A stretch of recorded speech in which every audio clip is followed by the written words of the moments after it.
वालेकुम फ्रेंड्स मेरा नाम है एजाज़ और आप देख रहे हैं ईजे इलेक्ट्रॉनिक्स। तो फ्रेंड्स, आज की जो हमारी वीडियो है वो एक माइक्रोवेव ओवन है डॉलर्स का। ये हमारे पास आया और ये टोटल शॉर्ट है। कस्टमर का कहना है कि इसको जब हम प्लग में लगाते हैं तो ये हमारा जो फ्यूज़ है, यानी कि जो ब्रेकर लगे होते हैं सर्किट ब्रेकर, वो फौरी ट्रिप कर जाता है। तो आज इसको हम चेक करेंगे इसमें फॉल्ट क्या है और उसको हम क्लियर कैसे कर सकते हैं। तो चलें फ्रेंड्स, टाइम भी ज़ाया किए बिना इसको शुरू करते हैं। तो फ्रेंड्स, ये मैंने इसका ढक्कन वगैरह खोल दिया है। उसके पहले मैं आपको इसकी ज़रूरी चीज़ें समझा देता हूँ। ये इसका जो पावर का सेक्शन है, इसमें एक फ्यूज़ लगा होता है, एक फ़िल्टर कॉइल है और ये कुछ पीएफ लगे होते हैं वोल्टेज को फ़िल्टर करने के लिए। तो ये हमारे पास आया है कि ये मुकम्मल शॉर्ट है। जैसे कि ये मैंने इसको अपनी सीरीज़ वायर के साथ जोड़ दिया, या मेरा सीरीज़ लैंप देख रहे होंगे, ये देखें इसके ये स्विच टोटल टाइमर वगैरह बंद पड़े हुए हैं, लेकिन ये फिर भी डायरेक्ट शो कर रहा है। उसका मतलब ये है कि इसका फ्यूज़ जो है वो बिल्कुल ओके है। अगर ये बिल्कुल डेड शो कर रहा होता तो फिर उस सूरत में पहले हम फ्यूज़ चेक करते, फिर आगे कुछ इसका काम करते। अब ये टोटल डायरेक्ट शो कर रहा है, इस रीज़न में इसका फ्यूज़ सही है। तो इसको हम आगे चेक करना स्टार्ट करते हैं। ये दो तारें इसकी फ़ैन की हैं, ये नज़र आ ही रही होंगी, ये डायरेक्ट फ़ैन में जा रही हैं। तो उससे पहले मैं आपको ये बता दूं, अगर आपका इलेक्ट्रॉनिक्स में अच्छा तजर्बा नहीं है तो आप इसके साथ छेड़खानी ना करें, क्योंकि ये डेंजरस वोल्टेज लाइव होते हैं, ये जानलेवा भी साबित हो सकते हैं। तो आपको समझाने के लिए मैं पहले इसकी जो आगे आउटपुट की वायर जा रही है, मैं इसको सिंपल इसमें से अनप्लग करता हूँ। तो फिर इसको चेक करते हैं कि ये इधर इसका शॉर्ट ख़त्म हो रहा है या नहीं हो रहा। आपको बिल्कुल आसान स्टेप दिखाऊंगा इसमें कि आप आसानी से कर भी लें इसको।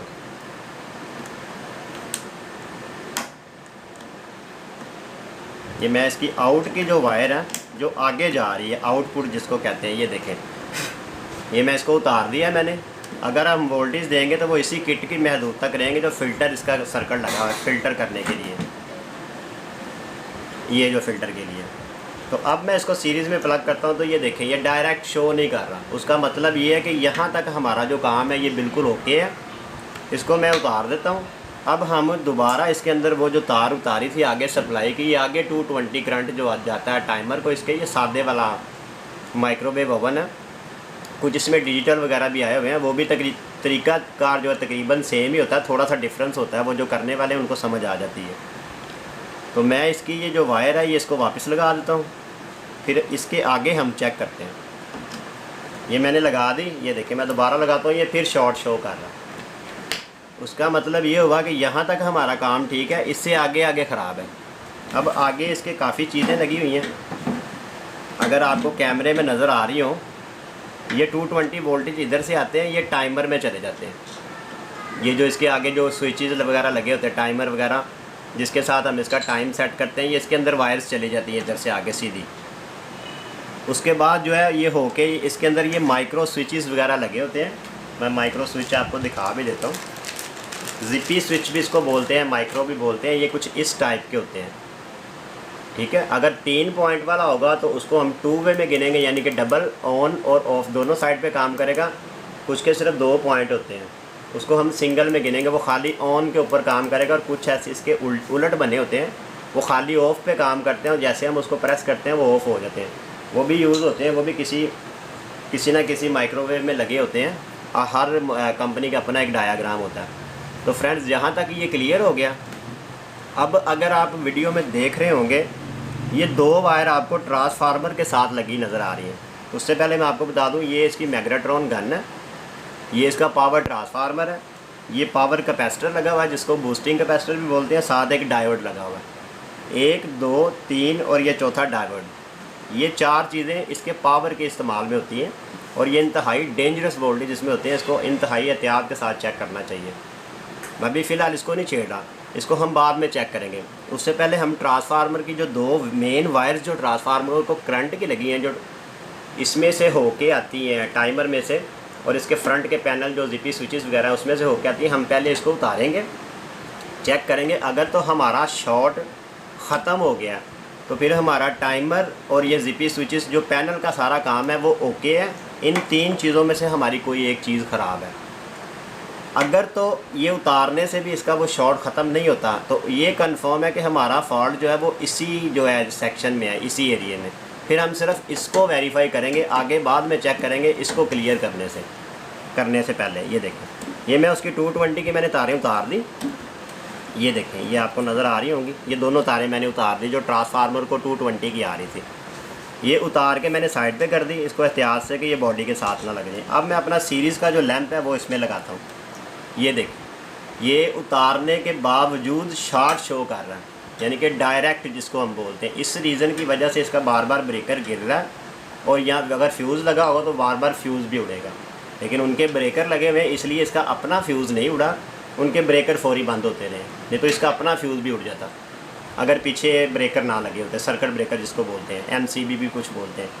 तो यहाँ तक हमारा ये जो है कंफर्म हो गया कि ये हमारा आगे का मसला नहीं है, ये मसला हमारे पैनल का या टाइमर के अंदर है।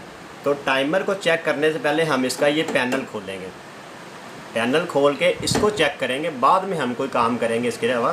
क्योंकि इसमें जो कॉमन फॉल्ट जो इसमें आता है ना, वो मेरी समझ के मुताबिक इसके जो ZP स्विच है ना वो ख़राब है। उसमें से कोई एक ZP स्विच जो है वो ओवरलोड होने की वजह से शॉर्ट हुआ है, या आपस में वो डायरेक्ट हो गया।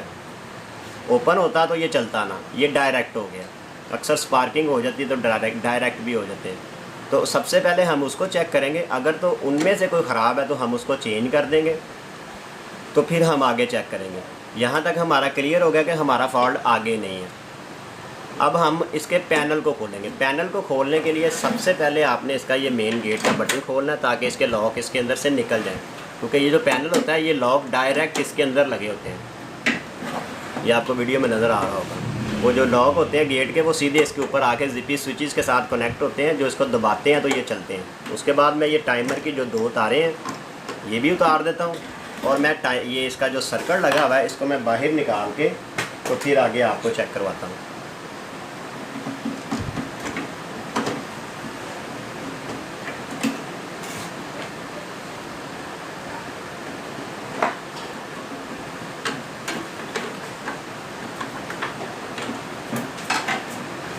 फ्रेंड्स, मेरी वीडियो थोड़ी सी लंबी ज़रूर होती है लेकिन उसके अंदर आपको कंप्लीट समझाया जाता है। ये देखें, ये इसका मैंने सारा जो पैनल इसके अंदर बना हुआ है मैं आपको ज़रा सीधा करके भी दिखा देता हूँ। ये देखें, 1, 2 और 3, ये 3 ZP स्विचेस लगे हुए हैं इसके अंदर। सबसे पहले हम इसको टेस्ट करेंगे, उसके बाद हम कोई काम करेंगे जो आगे चेक करने वाला होगा। अगर इसको ख़त्म, इसमें से कोई ख़राब होगा तो हम चेंज कर देंगे, तो हमारा शॉर्ट ख़त्म हो जाएगा। अदरवाइज़ अगर इसमें फॉल्ट ना हुआ तो फिर हम आगे चेक करेंगे। लेकिन आगे की तारें हमने उतार दी हैं, यानी कि आगे शॉर्ट होता तो आगे की तारें उतारने से हमारा शॉर्ट ख़त्म हो जाता, लेकिन हमारा शॉर्ट जो हमारे केस में है वो शॉर्ट ख़त्म नहीं हुआ। तो इसलिए कि हमारा फॉल्ट जो है वो इसी एरिए में है, और 99.9% ये ZP स्विचेस में ही होगा। टाइमर में भी हो तो ये मसला कम ही आता है, टाइमर बहुत शाज़ो नाज़र बहुत कम ख़राब होते हैं। तो ये तारें आपने याद रखनी है, जहाँ जहाँ से उतारी हैं आपने वैसे ही लगानी है दोबारा। अगर आपको इन केस इस चीज़ की समझ नहीं है तो उस सूरत में आप एक काम कर सकते हैं, आपके पास अगर फ़ोन है तो आप इसकी तस्वीर उतार लें तारों की। अदरवाइज़ फिर भी अगर फ़ोन के भी नहीं है तो आप एक एक करके स्विच को उतारें, ऐसे इसके लॉक लगे होते हैं, एक एक स्विच को उतारें और बारी बारी एक एक को चेक करें। ठीक है, ये मैं अपना मल्टीमीटर में रख लेता हूँ आपके सामने ही है। ये इसको मैंने कंटिन्यूटी पे सेट कर लिया, आप देख रहे होंगे। ये वाला स्विच हमने उतारा है, ये इसकी जहाँ पे 2 तारें लगी हुई हैं आपने डायरेक्ट इसके ऊपर लगा के इसको दबाना है। ये देखें, ये काम कर रहा है ये वाला स्विच जो, ठीक है, ये सही है। इसको हम एज इट इज़ वापस लगाएंगे। अगर इसमें से एक भी ख़राब निकलता है तो आपने कोशिश करनी है कि ये तीनों के तीनों नए लगा देने। अब ये सेंटर वाला हम खोलते हैं इसका,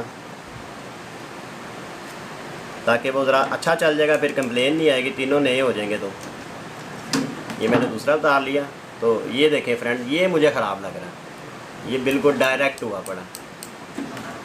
जैसा कि मैंने आपको बताया था कि मुझे डाउट भी इन्हीं के ऊपर हो रहा है कि इन्हीं में से कोई मसला आ रहा है, तो वही बात हुई है। ये मैं आपको चेक करके दिखाता हूँ। ये इसका कॉमन पॉइंट है जिसको सेंटर पॉइंट भी बोलते हैं। ये ZP स्विचेस के ऊपर भी मैं माइक्रो स्विचेस के ऊपर भी वीडियो बनाऊंगा कि ये कैसे काम करते हैं, खोल के भी आपको दिखा दूंगा। ये रिपेयर भी हो जाते हैं।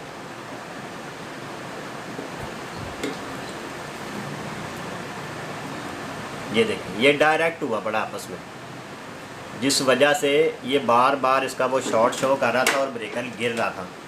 अब इसका हम काम क्या करेंगे, मेरी बात फिर भी वहीं पे है। अगर आपको इसकी तारों के बारे में नहीं पता या इसकी वायरिंग के बारे में नहीं पता तो आप इसकी एक पिक्चर उतार लें और सेम टू सेम ऐसे ही दोबारा लगा दें। अगर फिर भी पिक्चर भी नहीं उतार सकते, आपने ये स्विच देख लिया है, बाज़ार से आप ले आएँ एक नया, इसके साथ बिल्कुल रखें। जैसे कि ये मैं पहली तार उतारता हूँ तो मैं इसके ऐसे साथ रख के ना, जैसे मैंने उतारी है उसकी, ये देखें ऐसे, तो मैं इसके फर्स्ट पॉइंट पे लगा देता हूँ। कनेक्शन तकरीबन इनके सारे सेम ही होते हैं। और ये आपने एहतियात करनी है कि इसमें से कोई थिम्बल जो ये लगे होते हैं ये लूज़ ना हो, नहीं तो ये स्पार्किंग करेगा और ये ख़राब हो जाएगा फिर दोबारा से। तो ये मैं इसको ज़रा अच्छी तरह टाइट करके ये एक लगा दिया, फिर उसका मैंने सेंटर पॉइंट उतारा, थोड़े टाइट लगे होते हैं। ये मैं इसका सेंटर पॉइंट जो है वो सेंटर में लगा देता हूँ। अब इसका एक ख़राब निकल आया है, हमारे केस में एक ख़राब निकला, लेकिन हम इसके तीनों चेंज करेंगे ताकि कस्टमर दोबारा कंप्लेन ना लेके आए, ताकि तीनों नए लग जाए और ये वर्क अच्छा करें। अब ये तीसरे वाली तार है, इसको उतारते हैं।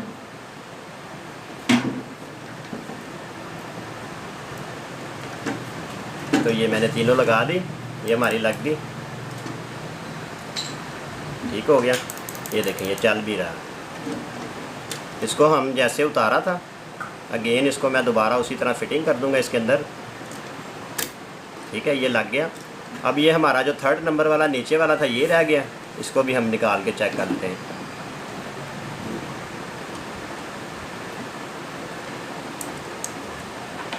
तो ये लॉग लगे होते हैं, ये ज़रा आपने एहतियात से निकालने हैं, कहीं लॉग टूट ना जाए, नहीं तो फिर उस सूरत में आपको ये पूरा जो पीस है ये चेंज करना पड़ेगा। और ये मॉडल भी ज़रा पुराना थोड़ा सा, ये फिर जल्दी मिलते भी नहीं हैं।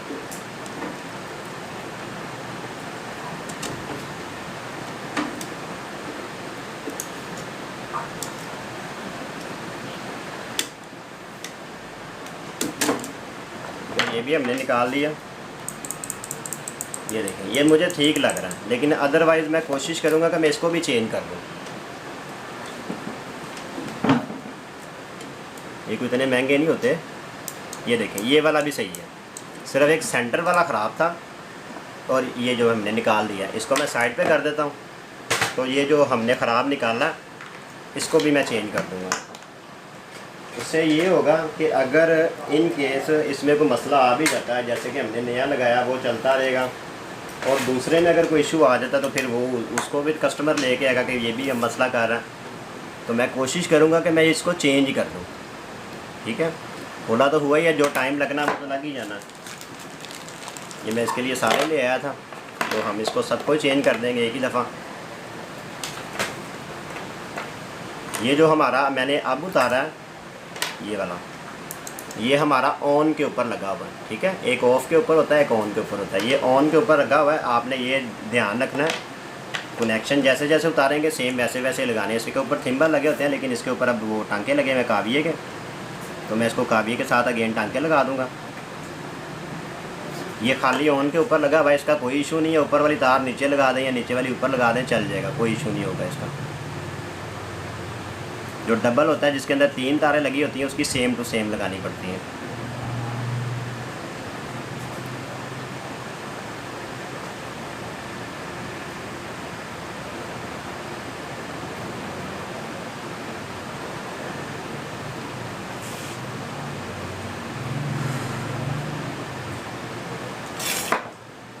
ये हमारे टांके लग गए, इसको आप चेक कर लें ज़रा अच्छी तरह लग जाए, कोई टांका लूजिंग ना रह जाए।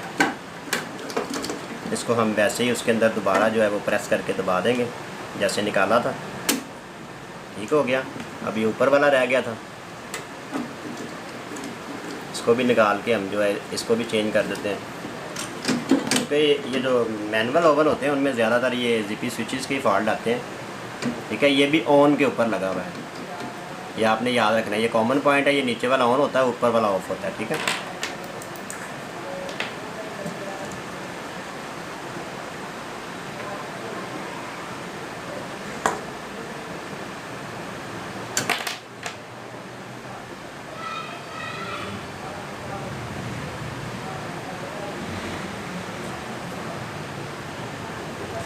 जब आपने टांके लगाने की कोशिश करनी है कि ज़रा अच्छे तरीके से टांके इसको भर के लगाने हैं, क्योंकि इसके अंदर से लोड चल रहा होता है, तो ये ना वो गर्म होकर टांके उतर जाए।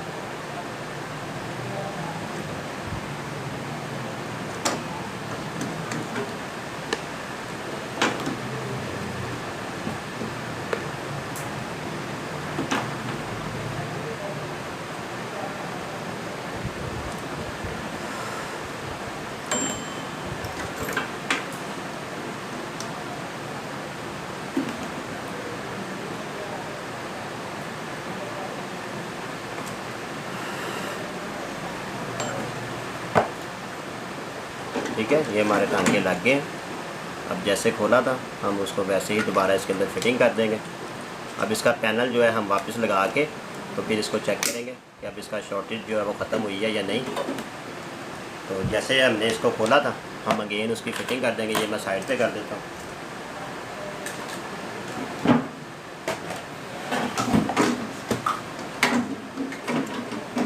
तो बड़ी एहतियात के साथ आपने ये काम करना, जैसे खोलना है वैसे इसको अगेन फिटिंग भी करना है।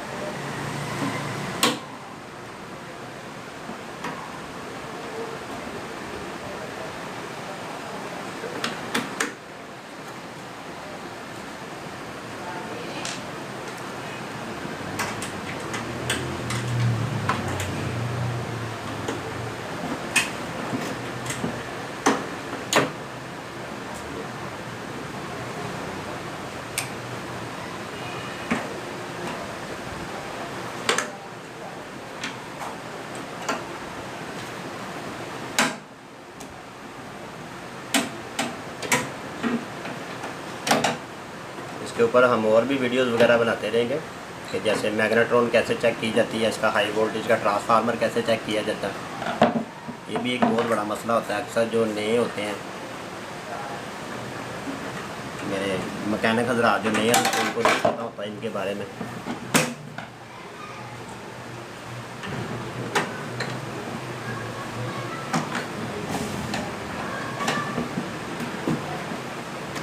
जी फ्रेंड, मैंने इसको ये बंद कर दिया। ये आप देख रहे होंगे जैसे खोला था वैसे ही बंद कर दिया। ये इसकी जो अब मैं टाइमर की तारें लगा देता हूँ, जहाँ से मैंने उतारी थी सेम एज़ इट इज़ मैं वैसे ही इसको लगा देता हूँ। ठीक है, ये अभी मैं ट्रांसफार्मर की जो तारें हैं वो नहीं लगा रहा, वो ऐसी ही इसके अंदर पड़ी हुई हैं। तो हम इसको टेस्ट करते हैं इसकी शॉर्टेज वगैरह को। फिर जो है इसके अंदर हम ट्रांसफार्मर की जो तारें हैं वो लगा देंगे। ठीक है, ये देखें ये दो तारें जो ट्रांसफार्मर की थी प्लस और माइनस। ये मैं अपना जो है सीरीज लैंप आगे करता हूँ।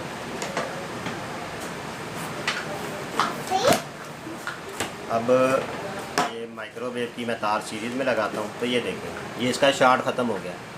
ठीक है, अब इसके मैं टाइमर को ऑन भी करूँगा तो ये नहीं करेगा। ये देखें अब ये इसका लैंप ऑन हो गया अंदर वाला, लेकिन जो हमारा मेन सीरीज़ के ऊपर हमने लगाया वो ऑन नहीं हुआ। इसका मतलब है कि इसकी जो शॉर्टेज थी ना वो इस एरिए में ज़िपी स्विचेस में थी, वो निकल गई है। अब ये खुद ऑन हो गया। इसमें मैंने मैग्नेट्रॉन वगैरह की तारें अभी नहीं लगाई। अगर वो लगाऊंगा तो मेरा 100 वाट का सीरीज़ लैंप है वो जो फुल ग्लो हो जाएगा। उसका मतलब ये नहीं होगा कि ये शॉर्ट है, उसका ये है कि ये आगे लोड ज़्यादा और मेरा पीछे सीरीज़ लैंप कम है। अगर आप ये काम करना चाहते हैं तो आपको 200 वाट का बल्ब लगाना पड़ेगा, फिर आपको ये अच्छे तरीके से उसके ऊपर पता चल जाएगा ये शॉर्ट है या ओके चल रहा है। अब मैं इसका ये स्विच उतार देता हूँ। अब मैं इसके सेम जो तारें मैंने उतारी थी इसकी ट्रांसफार्मर की, मैं वैसे ही लगा के तो फिर आपको ये चेक करवाता हूँ। ये देखिए अब मैंने इसकी तारें लगा दी हैं। अब इसके कनेक्शन टोटल ए टू जी मेरे कंप्लीट हो गए। अब मैं इसको सीरीज़ लैंप पे लगाता हूँ। ये देखिए ठीक है, ये मैंने मैग्नेट्रॉन वगैरह की तारें भी लगा दी हैं। ठीक है, ये अब शॉर्ट नहीं है, अब बिल्कुल ओके हो गया। अब हम इसको डायरेक्ट लगाएंगे, इसके अंदर पानी वगैरह रखेंगे तो ये बिल्कुल ओके हो जाएगा। ज़रा इसमें पानी रखो थोड़ा सा। तो ये मैं इसको उतार देता हूँ। ये बंद हो गया हमारा। ठीक है, ये टाइमर वगैरह इसका ओके है, इसकी बेल भी ऑन है, चल रही है। भर के रखो इसमें। तो अब हम इसके अंदर पानी रख के फिर इसको चेक करते हैं, तो ये फाइनल हो जाएगा। फिर इसके ऊपर ढक्कन लगा के जिस कस्टमर का आया हुआ उसको हम वापस दे देंगे।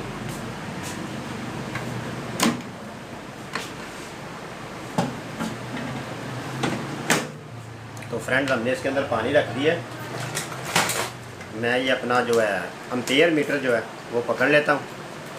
ये एम्पेयर मीटर मैं इसकी मेन वायर को लगा देता हूँ एक साइड पे, 20 पे इसके एम्पेयर सेट कर देता हूँ। ये देखें, ये मैंने सीरीज़ पे लगाया। ये मैं इसका टाइमर ऑन करता हूँ, ये ऑन हो गया। ये देखें, ये भी एम्पेयर नहीं ले रहा। उसका मतलब ये है कि इसको पीछे से करंट पूरा नहीं जा रहा, मैंने सीरीज़ पे लगाया। अब मैं इसको डायरेक्ट करूँगा तो ये एम्पेयर लेगा। ये देखें, और एक आपने आवाज़ का नोट करना है, मैग्नेट्रॉन की एक गूंज की आवाज़ होती है। अगर आपका जो ये माइक्रोवेव ओवन है चल रहा है और गर्म कुछ नहीं ना कर रहा, तो उसमें इन केस बाज़ का मैग्नेट्रॉन ख़राब होती है, बाज़ का ट्रांसफार्मर, और इसके साथ एक फ्यूज़ होता है। ये दो चीज़ें आपने तीनों चेक करनी है, और एक डायोड भी होता है। ये एक अलग से सेक्शन होता है, पूरा सेक्शन इसका हाई वोल्टेज का।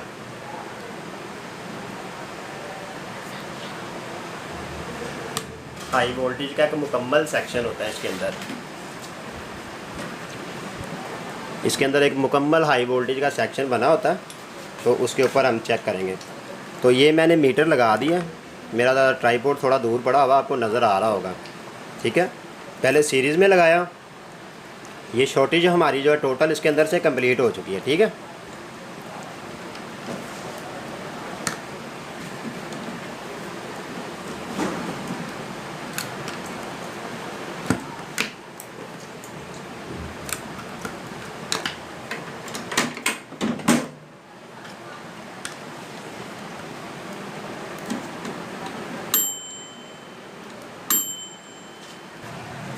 जी फ्रेंड, ये देखिए, ये भी मैंने सीरीज़ पे लगाया, ये बिल्कुल ओके है। अब मैं इसको डायरेक्ट लगाता हूँ। ये आप एम्पेयर मीटर की तरफ ध्यान रखेंगे, इसके एम्पेयर बढ़ना शुरू हो जाएंगे और इसके अंदर से गूंज की आवाज़ आएगी मैग्नेट्रॉन के,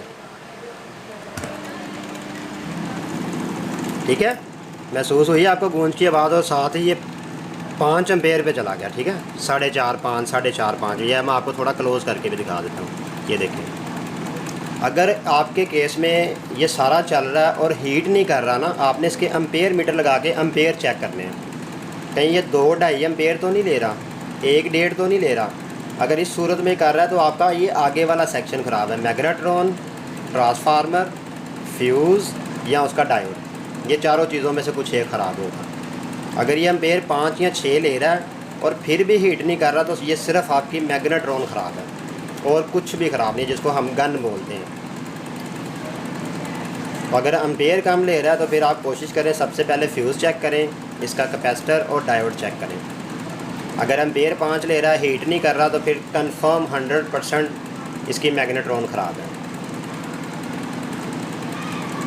ठीक है। ये हमने तकरीबन को 30 एक सेकंड लगा दी है। तो इसको हम बंद करके तो पानी लगा के इसके अंदर चेक करते हैं। आइए, मैं फिर वही कहूँगा, आपने करना ये काम एहतियात के साथ है, क्योंकि ये हाई वोल्टेज है। इसमें तकरीबन 4200 वोल्टेज जाते हैं, तो वो जानलेवा भी साबित हो जाते हैं।